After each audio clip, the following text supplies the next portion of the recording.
Selamat jumpa lagi dengan saya Tono Rahmat. Di video lalu kita masih mungkin masih ingat ya tentang melodi ini.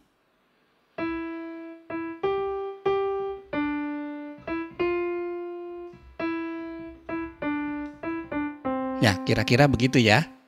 Nah, bagaimana notasinya? Perhatikan gambar berikut ya. Baik, itu adalah notasinya. Sama seperti yang di video lalu ya. Sekarang kenapa bisa demikian musiknya ditulis dalam notasi menjadi seperti itu? Ini notasi ini sebetulnya enggak serta-merta muncul di saat ini ya. Ada sejarahnya. Sejarahnya itu dimulai dari zaman lalu ya, sejak masa lalu.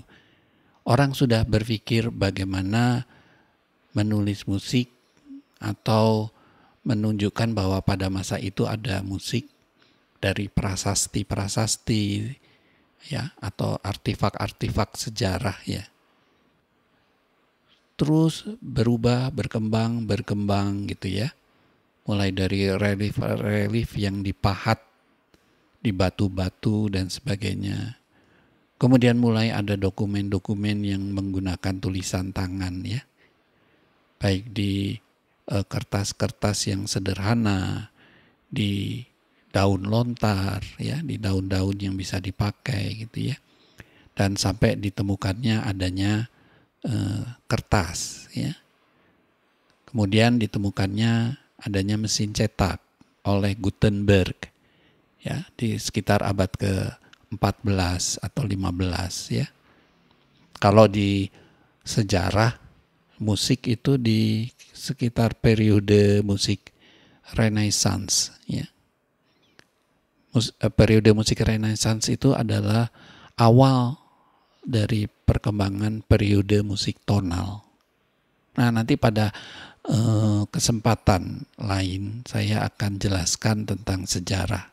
Dan memang segala hal yang berhubungan dengan penemuan-penemuan termasuk notasi musik pasti tidak akan lepas dari sejarah dan peradaban. Peradaban ini ada hubungannya juga dengan cara berpikir masyarakat. Ya. Dan kalau kita bicara tentang cara berpikir masyarakat di setiap masa atau setiap zaman, mungkin kita perlu juga memahami tentang filosofi, ya, satu pemikiran-pemikiran filosofis. Misalnya saja bahwa notasi musik itu, ya, sebetulnya adalah cara berpikir yang sangat alami. Kita tahu di dalam kehidupan itu pasti ada bunyi dan ada yang tidak bunyi. Ada suara seperti saya bicara, juga ada yang tidak bersuara seperti saya diam. Ini ya.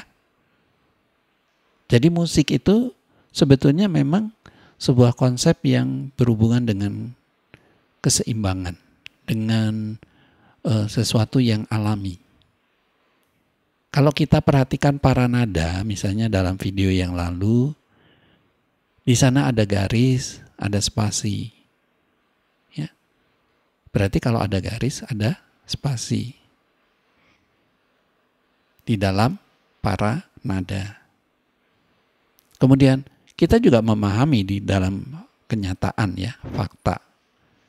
Bahwa pasti ada sesuatu yang berbeda seperti malam dengan siang, kiri dengan kanan, ya, putih dengan hitam. Itu memang di dalam realitas begitu. Ini di dalam konsep berpikirnya disebut konsep berpikir dualisme. Kemudian sesuatu yang abstrak seperti ini kan kesannya lebih abstrak daripada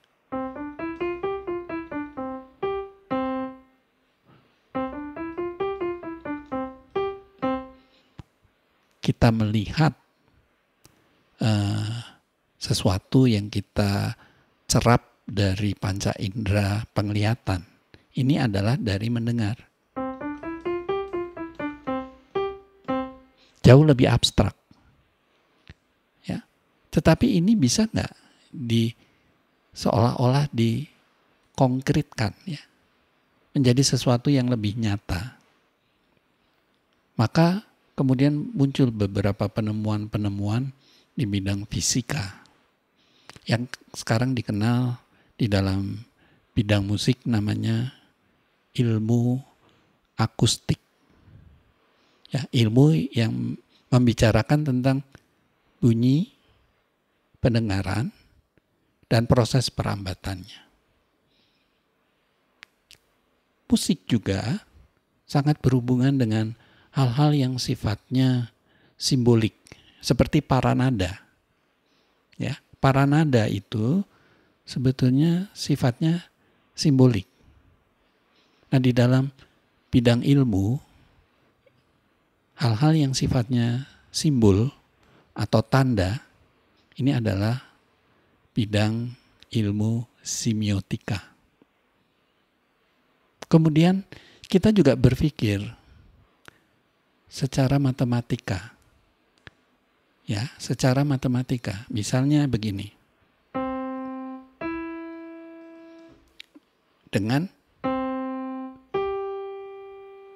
Berarti kita akan melakukan perbandingan. Oh, ini berbeda dengan itu. Ini berbeda dengan ini. Atau ini berbeda dengan ini.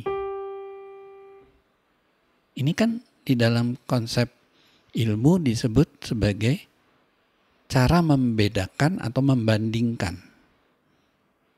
Kemudian muncullah di musik pengertian ini lebih rendah daripada ini. Atau ini lebih rendah dari ini.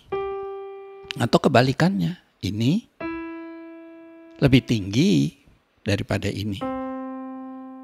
Atau ini lebih tinggi daripada ini. Nah, untuk bisa memahami itu, maka dibutuhkanlah yang namanya salah satunya adalah paranada. Dari paranada kita tahu bahwa ini nantinya ditulis di dalam paranada lebih tinggi daripada ini. Nah, ini adalah salah satu cara berpikir matematika. Ya. Jadi sebetulnya belajar musik itu cukup kompleks, ya, untuk bisa kita pahami bahwa ada sesuatu ilmu-ilmu yang memang tanpa kita sadari itu ada di dalam musik, ya, ada di dalam musik. Karena memang sebetulnya lah bahwa ilmu itu bersifat holistik. Bahwa satu bidang ilmu pasti berhubungan dengan bidang ilmu lainnya. Demikian tambahan untuk video sebelumnya. Semoga bermanfaat. Terima kasih.